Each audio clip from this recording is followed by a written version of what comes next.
Bismillahirrahmanirrahim. Assalamualaikum warahmatullahi wabarakatuh. Alhamdulillahi rabbil alamin. Wabihi nasta'inu ala umri dunya waddin. Wassalatu wassalamu ala nabiyyina Muhammadin wa ala alihi wa sahbihi ajma'in, amma ba'du. Allahumma allimna ma yanfa'una wa zidna ilman. Yang saya hormati pengurus DKM Masjid JGC, para tokoh masyarakat, para asatidz jamaah sholat maghrib yang dirahmati oleh Allah Subhanahu wa Ta'ala. Pada hari ini kajian fikih kita membahas tentang hal-hal yang membatalkan wudu. Al-babur rabi'u fi nawaqidil wudu'i. Bab yang keempat tentang hal-hal yang membatalkan wudu. Ittafaqu fi hadzal bab ala inqidha'il wudu fil bauli wal ghaiti wal rih wal mazi wal wadi. Para ulama sepakat. Nah, jadi kita berbicara yang sepakat dulu. Yang sepakat dulu, yang dilalahnya dalilnya qot'i. Para ulama sepakat bahwasanya yang membatalkan wudu itu, yang sepakat pertama adalah al-baul wal ghaid, BAB dan BAK, buang air kecil dan buang air besar. Itu sepakat semua, nggak ada perbedaan. Kenapa sebabnya? Karena ada dalilnya, tegas, jelas di dalam surat Al-Maidah, ayat wudu, tentang ayat wudu. Allah berfirman, au jaa ahadum minkum minal ghaid. Atau salah seorang dari kalian mengeluarkan baik itu MCK, BAB atau BAK. Nah, itu membatalkan wudu. Itu sepakat, nggak ada perbedaan. Dalilnya surat Al-Maidah, ayat wudu, tentang ayat wudu, ayat 6 kalau nggak salah. Kemudian yang ketiga adalah ar-rih, keluar angin. Itu sepakat, nggak ada perbedaan. Kenapa? Karena dalilnya qot'i, jelas juga. Di dalam hadis sahih bahwasanya ketika Rasulullah Shallallahu Alaihi Wasallam bersabda, la yaqbalullah sholatan man ahdasa hatta yatawaddoa. Kata Rasulullah SAW, Allah tidak akan menerima sholatnya orang yang berhadas hatta yatawaddo, sampai dia berwudu. Kemudian ada seseorang Hadromi bertanya kepada Abu Hurairah, wahai Abu Hurairah, apa itu hadas itu? Kata Abu Hurairah, al-fusa wad durab, keluar angin baik itu bunyi atau tidak. Nah, itu sepakat, nggak ada perbedaan, tidak ada perbedaan. Kemudian yang selanjutnya adalah al-madhi wal wadi, keluar madhi dan keluar wadi. Apa itu? Jadi kalau kubul itu ada 3 yang keluar, ya, yang jenisnya hampir sama. Ada mani, ada mazi, ada wadi. Kalau mani itu yang tidak najis, ya, ghairu najis, tidak najis. Mani itu adalah sesuatu cairan lengket yang keluar syahwat, dengan syahwat, dan ketika keluar maka dia lemas, itu namanya mani, itu tidak najis. Nah, yang najis adalah mazi dan wadi. Mazi itu adalah sama, kalau mazi itu adalah lengket juga, kemudian dia ketika keluar dia tidak lemas, artinya dia biasa saja gitu, tetap kuat seperti biasanya dia kalau habis olahraga dan lain sebagainya. Kemudian kalau wadi adalah ketika baul, kencing, kemudian keluar sedikit air yang lengket, nah, itu namanya disebut dengan wadi.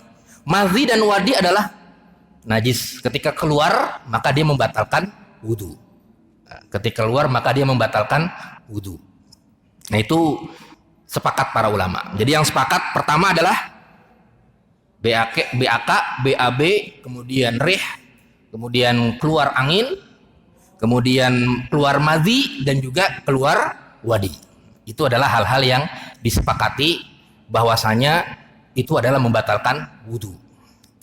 Kemudian ada 7 hal lagi yang tidak disepakati.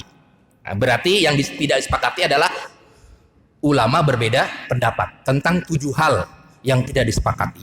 Kenapa sebabnya? Karena dalilnya adalah zonni. Nah, kalau tadi dalilnya qat'i, jelas. Yang pertama adalah al-mas'alatul ula, masalah yang pertama yang tidak disepakati. Khuruju najisin minal jasad. Setiap yang keluar dari tubuh yang najis, yang keluar dari tubuh. Contoh misalnya ingus keluar, kemudian muntah keluar, kira-kira batal nggak wudunya? Nah, kemudian darah keluar, ya misalnya ketika habis wudu, kemudian kita tiba-tiba kita kena paku, keluar darah, batal nggak? Gitu.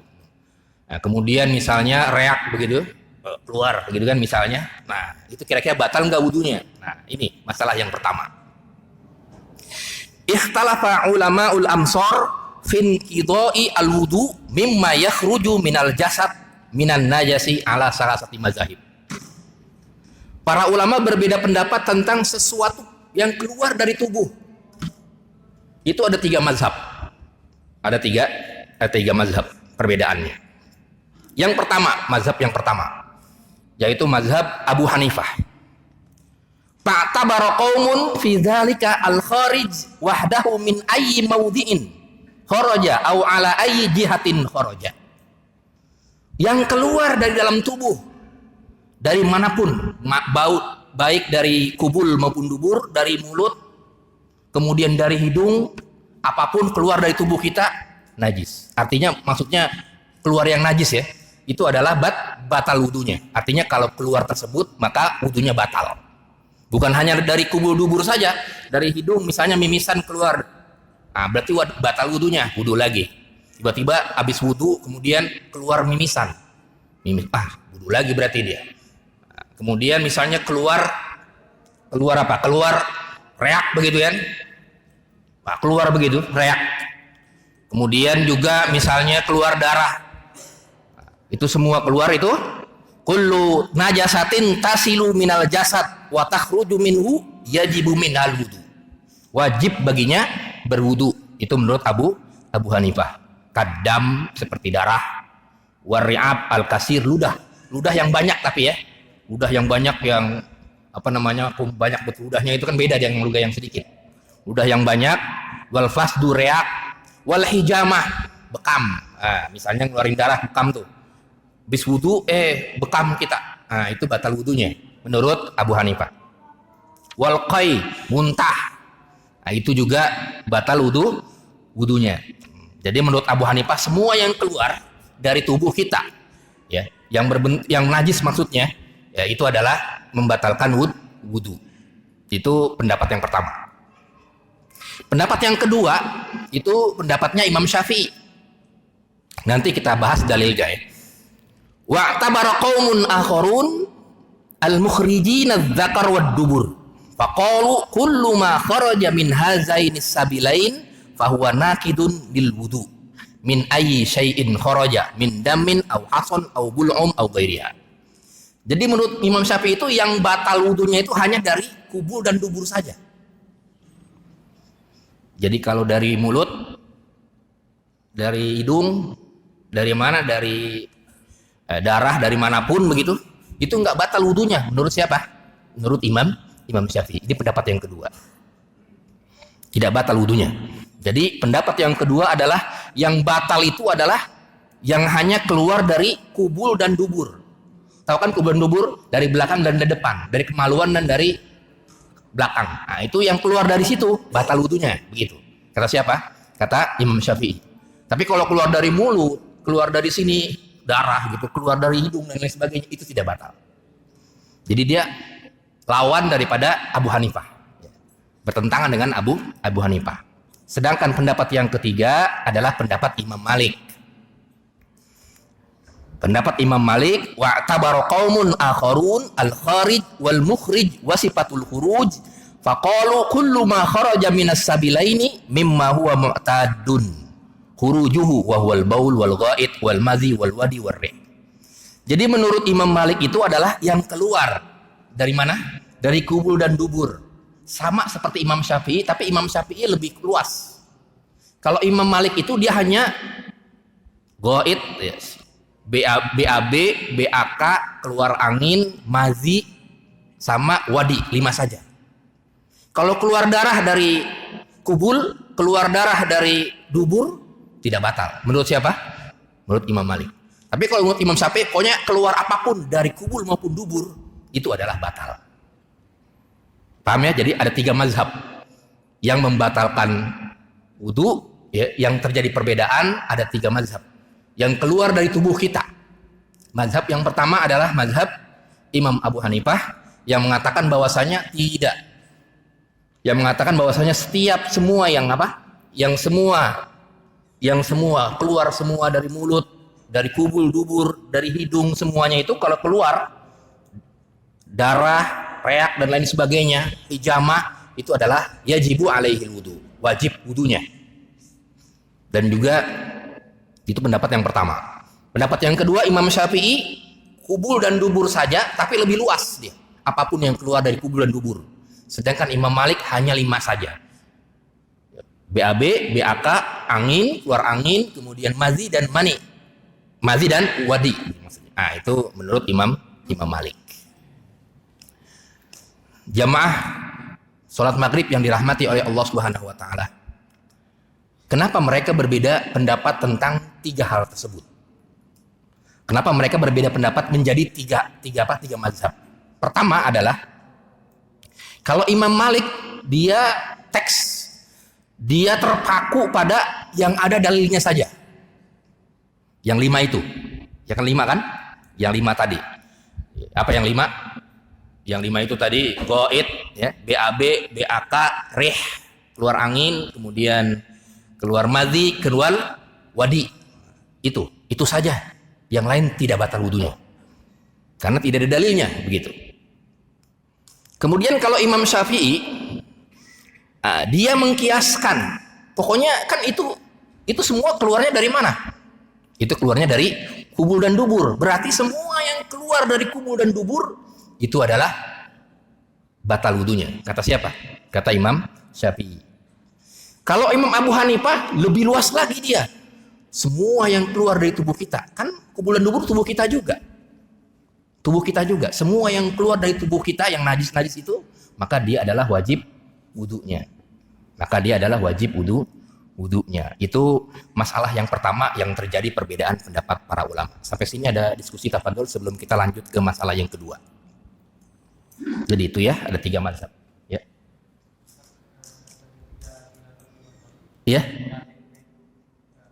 Kias. Iya, dari Rasul tadi yang 5 tadi kan? Nah, itu kan dari Rasulullah kan? Yang 5 itu apa tadi? Goit, BAB, BAK, kemudian apa lagi? Keluar angin, kemudian mazi dan mani, itu ada dalilnya. Itu menurut Imam Malik itu aja yang batal. Kemudian Imam Syafi'i itu kan keluar dari kubul dubur kan? 5 itu. Berarti semua yang keluar dari kubul dan dubur. Nah, kalau Imam Abu Hanifah dia luas lagi. Karena yang 5 ini adalah keluar dari tubuh kita, berarti yang keluar dari tubuh kita yang najis, misalnya, mohon maaf, misalnya keluar kotoran itu, ya apa namanya, kalau kotoran conge apa-apa begitu ya, wallahu alam itu batal wudunya. Itu menurut siapa? Abu Hanifah. Pokoknya yang keluar najis dari semua tubuh. Kenapa? Karena dia lebih luas kiasnya. Jadi dalilnya mereka kias. Jadi kalau yang Imam Malik dia cuma terpaku pada 5 saja. Kemudian Imam Syafi'i boleh yang lain asalkan kubul dan dubur. Kemudian kalau Imam Abu Hanifah lebih luas lagi. Mau dari hidung keluarnya, mau dari mulut, mau dari kuping, mau dari manapun, dari sini. Kalau dia kebelet begitu, ada darah keluar, berarti dia adalah batal wudunya. Apa dalilnya? Dalilnya kias tadi terhadap hadis Nabi. Kan hadis Nabi kalau keluar dari kubul dubur kan batal. Berarti keluar dari tubuh kita ini batal. Semua yang keluar dari tubuh kita adalah batal. Nah, itu sampai di sini. Nah, itu yang terjadi perbedaan di situ. Terjadi perbedaan di situ. Ini yang terjadi perbedaan. Iya. Pendapat mana yang diambil? Kalau kita pengen metodologi tekstual hanya mengambil hadis sesuai dengan hadis, ya itu berarti yang Imam Malik tadi. Cuman masalahnya kalau kita nggak menggunakan kias, repot kita. Beras aja nggak ada zaman Rasul kan. Artinya kalau kita zakat pakai beras ya nggak ada, adanya apa? Gandum. Dalilnya apa? Gandum itu, beras. Kias terhadap gandum. Repot kalau nggak pakai kias. Apalagi misalnya banyak sekali teks-teks itu para ulama berijtihad yang nggak ada teksnya. Ada teksnya, cuman teksnya nggak begitu bunyinya. Begitu. Ya kan yang bunyi yang berbunyi sabda Rasul itu hanya 5 tadi itu ya. Yang 5. Yang lain tidak ada. Hanya kias dalilnya. Pokoknya yang keluar dari tubuh kita itu adalah kias. Kalau kita pengen mazhabnya, metodologi kita nih kalau pengen naik tingkat menjadi ya istilahnya menuntut ilmu lebih jauh, berarti kalau kita metodologinya adalah teks, pengen yang pokoknya ada dalilnya, hadisnya, berarti 5 saja yang batal. Yang lain nggak batal. Mimisan lah, keluar inilah, keluar ini. Nggak ada dalilnya. Tapi kalau Abu Hanifah ini kan dalilnya ini, cuman ini kan dalilnya adalah kiasnya. Kiasnya apa? Karena 5 ini keluar dari siapa? Keluar dari kubul dan dubur, berarti semua yang keluar dari tubuh kita. Begitu. Itu dalil Abu Hanifah. Jadi tergantung orang mengambil metodologinya itu. Makanya disebut dengan khilafiyah di situ. Kalau tadi yang qot'iyah itu, yang 5 ini nggak ada perbedaan di situ. Yang 5 tadi qot'iyah. Nah ini yang dunia itu gara-gara apa? Mau nggak kira-kira ngambil yang apakah kita mau ngambil yang teks aja, yang 5 saja, atau kita pengen lebih meluas lagi, atau pertengahan kayak Imam Syafi'i. Imam Syafi'i kan kubul dubur saja, keluar darah dari dubur batal. Tapi kalau keluar darah dari mulut nggak batal. Tapi kalau Abu Hanifah lebih luas lagi dia, lebih luas lagi. Iya. Najis ya, yang najis. Kalau air kan enggak. Yang najis maksudnya yang keluar dari tubuh kita yang najis. Misalnya yang berasal dari najis. Kenapa? Ludah yang sudah lama gitu ya. Sudah diginiin sampai lama, yang banyak, kemudian udah banyak kan itu. Nah itu menurut sebagian ulama najis namanya, ya sudah itu berarti keluar itu najis. Reak juga ya menurut sebagian ulama itu najis begitu ya. Nah begitu. Tapi kalau nangis, air begitu enggak ya. Muntah itu, nah itu termasuk karena dia keluar dari ini kita, keluar dari tubuh kita. Keluar dari tidak ya. Kenapa kalau? Iya, tidak, dia najis dia. Dia najis tapi tidak membatalkan wudu. Iya, harus dicuci ya, jelas. Dia najis tapi tidak batalkan wudu. Ini kan yang kita sedang membahas yang membatalkan wudu maksudnya. Nanti bahasan tentang najis itu nanti ada di bab depan. Apa-apa yang najis. Tapi ketika keluar muntah menurut Syafi'i ini, wah keluar muntah, dia najis. Kenal ini najis. Cuman masalahnya dia tidak batal wudu begitu. Hanya dicuci saja, dihilangkan najisnya, kemudian sholat lagi begitu. Tapi kalau menurut Abu Hanifah, wudu lagi dia. Gitu. Maksudnya begitu. Lanjut ke masalah yang kedua. Tidur. Kira-kira batal wudunya enggak? Nah ini dia ya.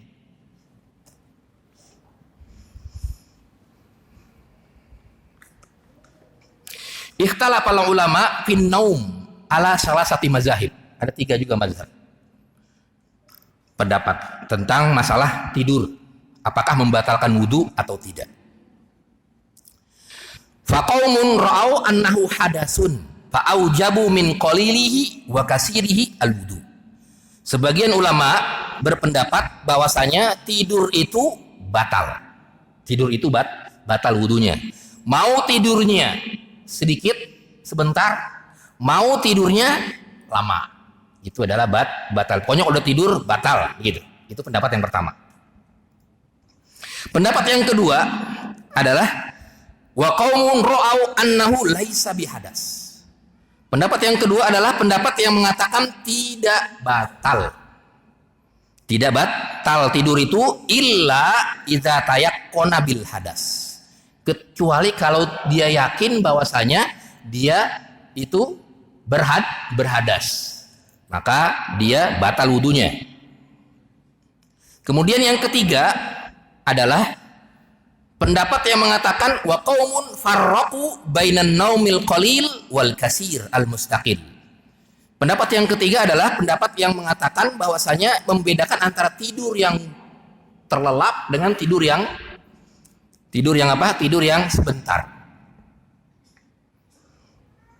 Fa'aujabu fil kasir, maka wudu batal. Wudunya kalau yang banyak tidurnya lama begitu. Tapi kalau tidurnya sebentar maka tidak batal. Mari kita lihat apa perkataan para ulama. Faqala Malik, Imam Malik berkata, nih kata Imam Malik, man nama muttaji'an au sajidan fa alaihi wudu tawilan kana au qasiran. Kata Imam Malik, barang siapa yang tidur, baik itu tidurnya sujud, tidurnya terlentang atau tidurnya apapun begitu, maka baik itu lama, tawilan atau sebentar, maka batal wudunya. Berarti pendapat yang pertama ini Imam Malik. Wa qala Syafi'i, Imam Syafi'i, ala kulli naimin kaifa namal wudu, semua orang yang tidur itu batal wudunya, illa man nama jalisan, kecuali tidurnya duduk. Jadi kalau Imam Syafi'i kalau tidurnya duduk tidak batal. Kalau tidurnya duduk. Ala kulli naimin kaifa manamal wudu illa man nama jalisan. Kalau dia tidurnya duduk maka dia tidak batal. Kalau tidurnya selain duduk maka batal. Tidurnya terlentang, tidurnya begini, tidurnya berdiri atau ruku begitu kan, itu batal. Tapi kalau tidurnya duduk tidak batal. Menurut siapa? Menurut Imam Syafi'i. Kalau Imam Malik batal semuanya. Kalau Imam Malik. Wa qala Abu Hanifah, sedangkan Imam Abu Hanifah mengatakan la wudu'a, tidak batal wudunya, illa alam man nama muttaji'an, kecuali kalau tidurnya itu terlentang, baru dia batal. Kata siapa? Kata Abu Hanifah. Nah, jadi mereka lebih spesifik ya tafsiran daripada tidur itu. Tapi kalau tidurnya banyak, ya tidurnya banyak. Tapi kalau Imam Syafi'i mengatakan tidurnya lama pun kalau duduk itu tidak batal dia. Ya misalnya duduk gitu ya tidurnya, nah, itu tidak batal duduknya. Pas bangun posisi masih duduk juga. Itu menurut Imam Syafi'i tidak batal. Kalau Imam Abu Hanifah la wudu'a, ya tidak batal wudunya kecuali kalau dia tidurnya terlentang. Kecuali kalau dia tidurnya terlentang. Kalau Imam Malik wudu, man nama muttaji'an tidurnya. Kalau tidur duduk, tidurnya terlentang, apapun tidur itu, mau dia sebentar maupun lama, maka dia adalah batal. Mari kita lihat dalil-dalilnya ya. Mari kita lihat dalil-dalil mereka ini.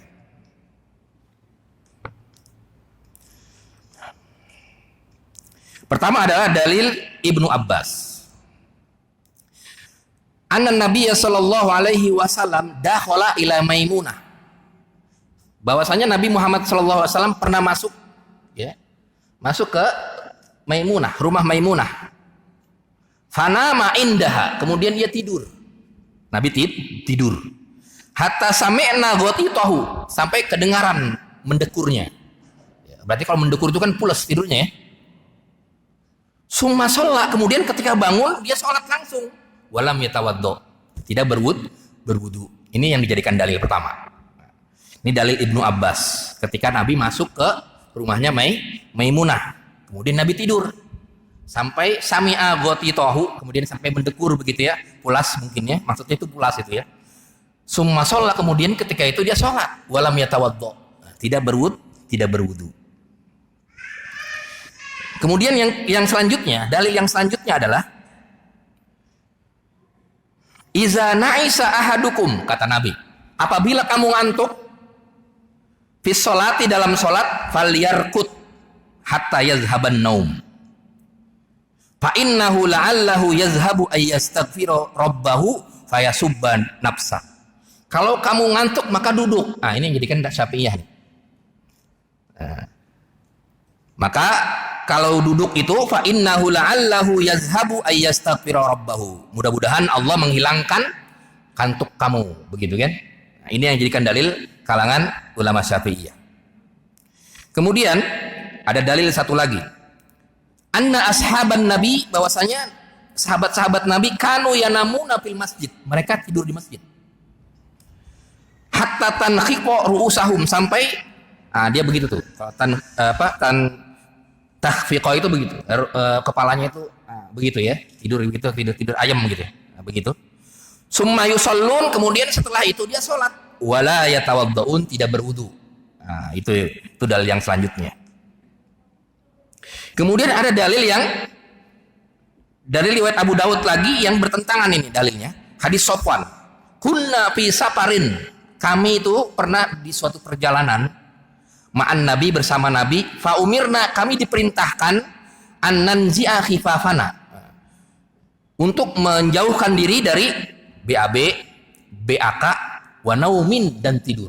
Nah, ini dalil yang membatalkan tidur. Yang membatalkan wudu tidur. Ini dari Imam Malik. Dan tadi Imam Malik tidur itu mau sedikit, mau banyak, batal wudunya. Mau gaya gimana tidurnya, mau tidurnya duduk, mau tidur terlentang, batal. Kata Imam Malik. Dalilnya ini dia. Kunna fi safarin ma'an Nabi, karena riwayat Turmuzi ini ya. Akhirnya para ulama berbeda pentasih tad'ibnya, do'ib apa tidaknya. Kunna fi safarin ma'an Nabi fa umirna an nanzi'a. Kami diperintahkan untuk menjauhkan ketika punya wudu dari BAB, BAK, kemudian dari tidur. Nah, dari situ para ulama berbeda pendapat di situ. Dari 4 dalil tersebut. Dalil yang pertama Maimunah mengatakan tidak batal wudunya. Karena Nabi sampai mendekur gitu, kemudian dia langsung sholat. Kemudian yang membantahnya, para ulama juga membantah juga, ada yang membantah. Mungkin ya Ibnu Abbas tidak melihat Rasulullah wudu begitu. Akhirnya kan analisis jadi jatuhnya. Kan hadisnya kan bunyinya begitu saja. Hadisnya bunyinya gimana? Rasul masuk ke Maimunah, kemudian tidur, mendekur, kemudian sholat, walam yatawaddo. Nah, tidak berwudu. Bisa jadi Ibnu Abbas tidak melihat. Tapi kan analisis itu. Cuman analisis saja, nggak ada teksnya. Nah, itu ijtihad semua akhirnya.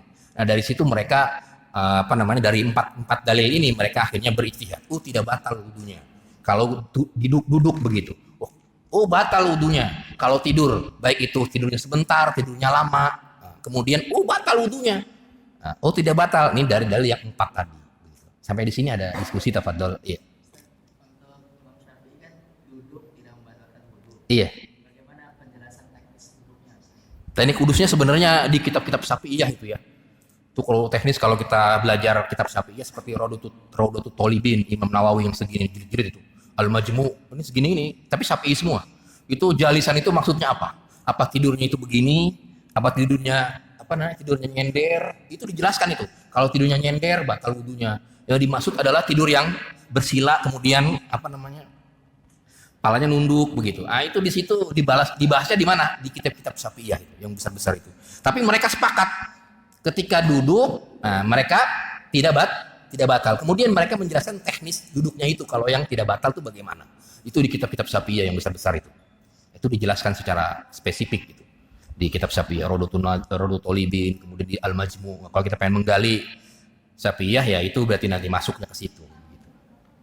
Ya, teknisnya begitu. Nah, di situ, tapi di kalangan Syafi'iyah juga terjadi perbedaan duduk itu kayak gimana. Apakah kalau duduk yang nyender batal enggak? Sebagian batal. Yang enggak karena masih terbuka gitu ya. Tempat kurangannya masih terbuka. Itu dalilnya begitu. Dalilnya ini semua begitu kan. Kemudian kalau pengen enggak batal duduknya begini karena rapat jadinya lubangnya. Begitu. Tidurnya teknis daripada duduk. Sekali lagi itu adalah ijtihadiyah semua. Itu adalah ijtihad masing-masing. Itu ada di kitab-kitab Syafi'iyah. Teknis duduknya kayak gimana. Tapi kalau duduknya bersila kemudian tidur, itu Syafi'iyah itu mengatakan tidak batal. Makanya kalau ada orang sholat Jumat kan ada yang tidur. Sholat Jumat tidur dia, dengerin khutbah tidur dia gitu. Itu wudunya tidak batal. Kecuali sampai berubah posisi. Pas bangun tahu-tahu udah terlentang gitu. Itu batal. Menurut Syafi'iyah. Kemudian masalah yang ketiga, lamsun nisa. Mengusap ya, bersentuhan. Ini terjemahan yang bagus. Bersentuhan terhadap wanita. Batal nggak wudunya? Ini dia. Ini terjadi khilaf juga di kalangan para ulama. Lamsun nisa. Al-mas'alatus salisah. Masalah yang ketiga. Masalah bersentuhan dengan wanita. Kita punya wudu, kemudian bersentuhan dengan wanita. Mau istri kita, mau wanita yang lain, bagaimana ini? Batal nggak wudunya? Begitu. Ikhtalafal ulama fi ijabil wudu'i bin lamsin nisa bil yad au bi ghairiha. Bahkan bukan hanya menyentuh dengan tangan saja, dengan tubuh lain pun. Ada nanti ada penjelasannya. Para ulama berbeda pendapat. Pendapat yang pertama. Fazahaba qaumun, pendapat yang pertama.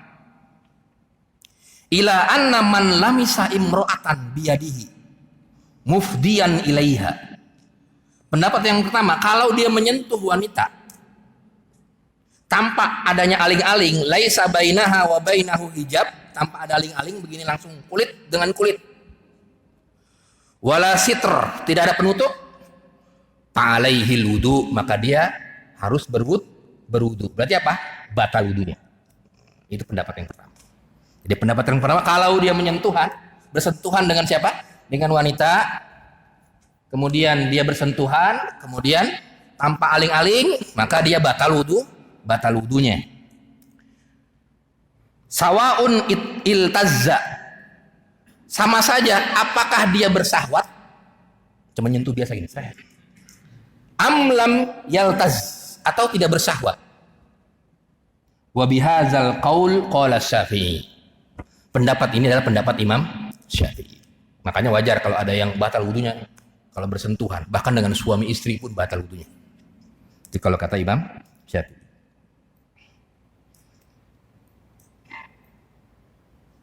Mau dia bersahwat atau mau tidak bersahwat.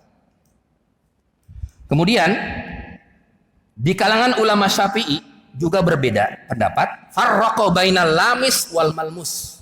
Mereka membedakan yang batal ini yang mana, yang nyentuh atau yang disentuh. Lamis wal malmus. Fa'aujabal wudu 'alal lamis dunal malmus. Yang wajib wudunya adalah yang menyentuh, bukan yang disentuh. Nah, itu menurut mazhab Syafi'iyah. Ini kita belajar Syafi'iyah dulu ya. Ini di kalangan Syafi'iyah terjadi perbedaan. Kalau di kitab-kitab Syafi'i ini, wa marratan, kemudian pendapat lain ulama Syafi'iyah juga sawwa bainahuma. Sama saja mau yang nyentuh, mau yang tidak nyentuh, batal pokoknya. Dua-duanya batal begitu. Ini di kalangan Syafi'iyah ini ya. Kemudian wa marratan, kemudian pendapat lain yang batal itu yang semahram. Yang bukan mahram gitu ya. Wazaujah. Wazaujah dan istri. Nah, begitu. Jadi kalau sama istri tidak batal, tapi kalau sama wanita lain baru batal gitu. Nah, itu terjadi perbedaan pendapat di kalangan Syafi'iyah sendiri. Nah, ini menurut Ibnu Hajar bagaimana? Itu ulama Syafi'iyah banyak banget. Imam Nawawi punya kitab banyak gede banget itu Al-Majmu', kemudian Radul Talibin gede-gede banget dibahas sama dia. Kemudian Imam Ghazali punya kitab juga, Imam Rafi'i, banyak itu kitab-kitab Syafi'iyah itu. Mereka berbeda pendapat tentang masalah ketika menyentuh batal, yang batal apanya? Yang disentuh apa yang menyentuh. Nah, itu di kalangan Syafi'iyah pun terjadi perbedaan pendapat. Kemudian yang kedua, pendapat yang kedua, tadi kan pendapat pertama Syafi'iyah ya, Imam Syafi'i dan ulamanya batal wudunya. Kalau menurut Imam Malik, zahaba akharun ila ijabil wudu idza qarnatul lazzah. Yang batal itu kalau dia dengan syahwat. Kalau tidak dengan syahwat tidak batal. Itu menurut siapa? Menurut Imam Malik. Jadi syaratnya adalah fa innahum lam yashtaritu lazza fi zalik wa huwa mazhabu Malik wa jumhur ashabihi. Jadi Imam Malik itu dia yang batal itu adalah yang menyentuh tapi dengan syahwat. Tapi kalau tidak dengan syahwat, dia tidak batal. Lain dengan Imam Syafi'i. Kalau Imam Syafi'i mau dengan syahwat, mau dengan tidak syahwat, tidak batal. Kemudian pendapat yang ketiga, pendapatnya Imam Abu Hanifah dan Imam Ahmad, bahwasanya wa nafa qaumun ijabil wudu. Tidak batal wudunya bersentuhan dengan laki-laki maupun perempuan. Menurut pendapat mazhab Abu Hanifah dan Imam Ahmad bin Hanbal.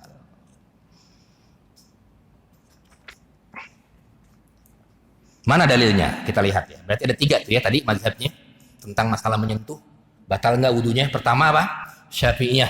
Imam Syafi'i batal wudunya mau dengan syahwat, tidak dengan syahwat batal. Kalau Imam Malik yang dengan syahwat saja yang batal. Tapi kalau Imam Abu Hanifah dan Imam Ahmad bin Hanbal tidak batal kalau kita bersentuhan dengan wanita gitu ya. Apa dalilnya? Kita lihat. Pertama adalah dalil tentang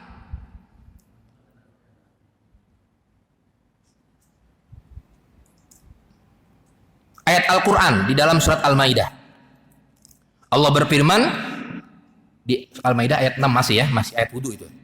Ujungnya aula mastumun nisa. Ini ada kalimat di situ aula mastumun nisa di surat Al-Maidah ayat 6 itu.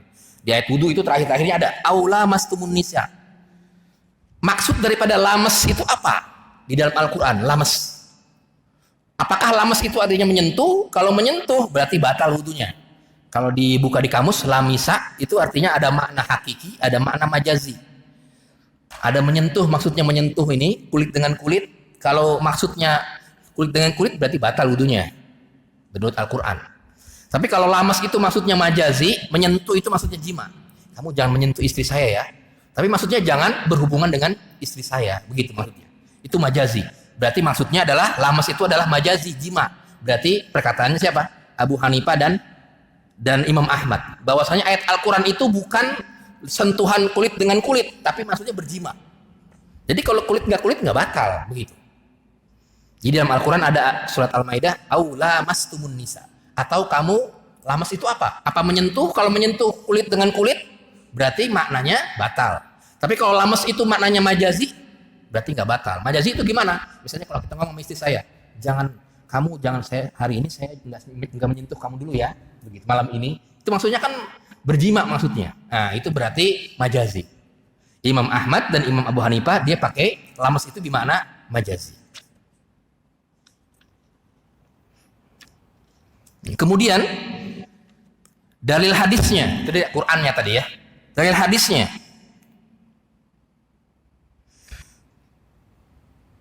Anan Nabiyya sallallahu alaihi wasallam kana yalmisu Aisyah inda sujudihi wa biyadihi wa rubbama lamisathu. Jadi pernah suatu saat Nabi Muhammad sallallahu alaihi wasallam itu sholat, kemudian menyentuh Aisyah, istrinya ya. Nah, ketika sujud.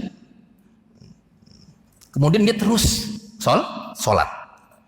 Kemudian juga dari Aisyah juga, bahwasanya Rasulullah SAW qabbala, mencium istri-istrinya, summa kharaja ila sholat. Kemudian dia langsung sholat, walam yatawaddo, tidak berwudu. Begitu. Nah, dari situ kan mencium berarti kan sentuhan kulit kan, kemudian tidak berwudu.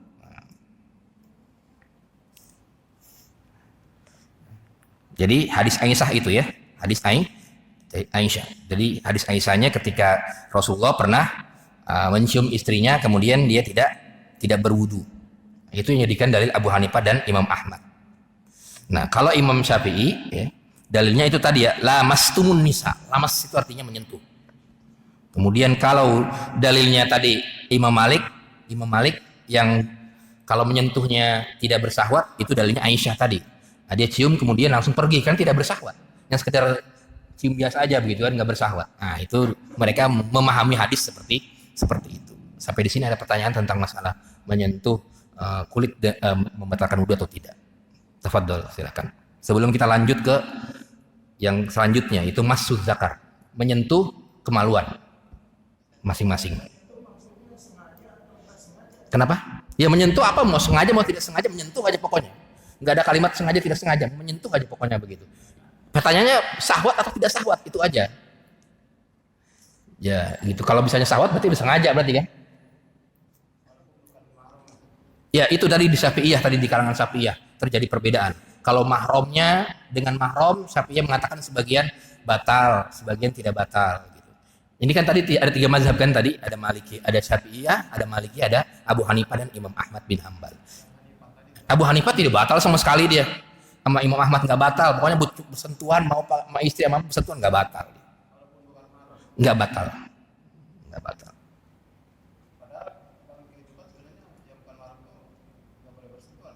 Kenapa? Ya tapi wudunya batal nggak Girian? Nggak ada dalilnya wudunya batal nggak, itu aja. Wudunya nggak batal begitu. Ya walaupun nggak boleh bersentuhan ya emang nggak boleh bersentuhan ya. Cuman batal nggak wudunya? Ini kan kita lagi membahas batal nggak wudunya begitu. Wudunya batal nggak? Abu Hanifah, Imam Ahmad nggak batal. Begitu. Ini bersentuhan dalam konteks wanita yang bukan mahram. Kalau yang dengan mahram itu tadi di kalangan Syafi'iyah itu tadi ya, di kalangan Syafi'iyah. Maksudnya. Iya, yang Hanafi itu ya Abu Hanifah sama Ahmad bin Hanbal nggak batal, dia nggak batal. Sama sekali mau yang siapapun nggak batal dia. Tidak batal. Apa dalilnya batal itu? Tidak batal. Dalilnya apa batal? Nggak batal. Nggak batal.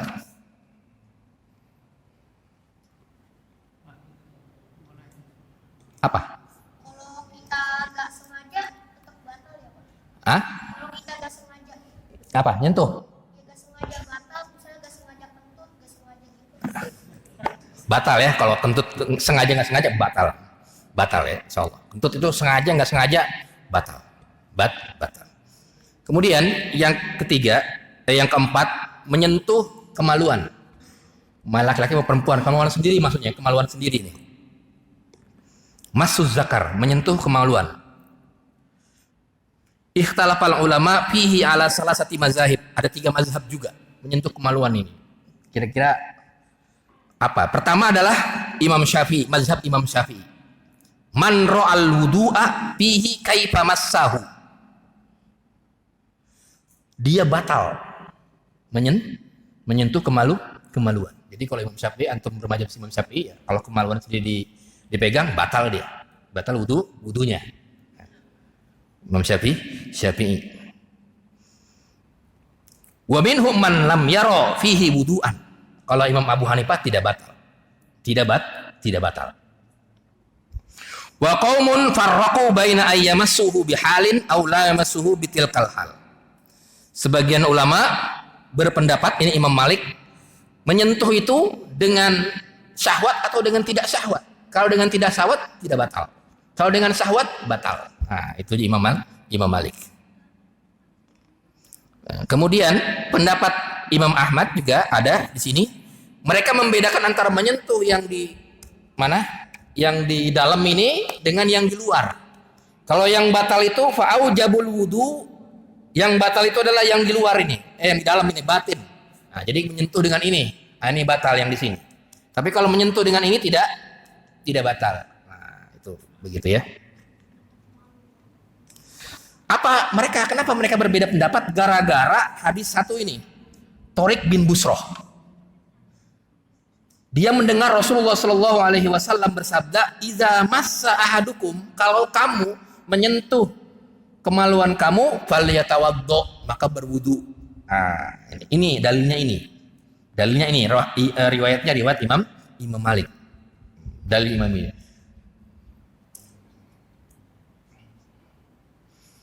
Sebagian ulama mensahihkan, sebagian ulama mendhaifkan. Kalau yang mensahihkan berarti dia mazhabnya tarjih. Kira-kira ini ada hadis nih. Hadisnya apa? Iza massahu ahadukum dzakarahu, kalau kamu menyentuh kemaluan maka berwudu. Ini hadisnya. Hadis Tariq bin Busroh. Kemudian ada lagi hadis ketika Tolak bin Ali. Jadi ada Tariq bin Busroh, ini hadis tentang batalnya wudu. Kalau ini hadis tentang tidak batalnya wudu. Dalilnya Tolak bin Ali. Ia berkata, qadimna ala Rasul. Saya datang pada Rasulullah SAW. Ini yang Tolak ya. Wa indahu rajulun. Habis ya? Wa indahu rajulun. Dia ada. Kemudian intinya dia datang kepada Rasulullah. Kemudian dia bertanya, apakah saya batal wudunya ketika menyentuh kemaluan? Kata Rasul, wahal huwa bid'atun minka. Tidak batal, tidak. Huwa bid'atun minka. Kalau kamu menyentuh kemaluan sama aja kamu menyentuh tangan. Nih, kamu sentuh, batal nggak wudunya? Enggak. Nih, batal nggak? Enggak. Kemaluan juga. Nih, batal nggak? Enggak. Orang sama-sama daging kok. Nih, batal nggak? Enggak. Nih, batal nggak? Kemaluan juga. Batal nggak? Enggak. Gitu. Itu hadis Tolak bin Ali. Kalau hadisnya Tariq bin Busroh itu batal wudunya. Nah, nanti kita lanjutkan ya tentang masalah ini, tentang bagaimana menggabungkan dua hadis tersebut antara Tariq bin Busroh dan Tolak bin Ali. Taib itu mudah-mudahan bermanfaat ya. Nanti kita lanjutkan kajian kita. Masih ada 5 lagi yang membatalkan yang khilafiyah. Marilah sama-sama kita tutup dengan membaca doa kafaratul majlis. Subhanakallahumma bika asyhadu an la ilaha illa anta astaghfiruka wa atubu ilaik. Assalamualaikum warahmatullahi wabarakatuh.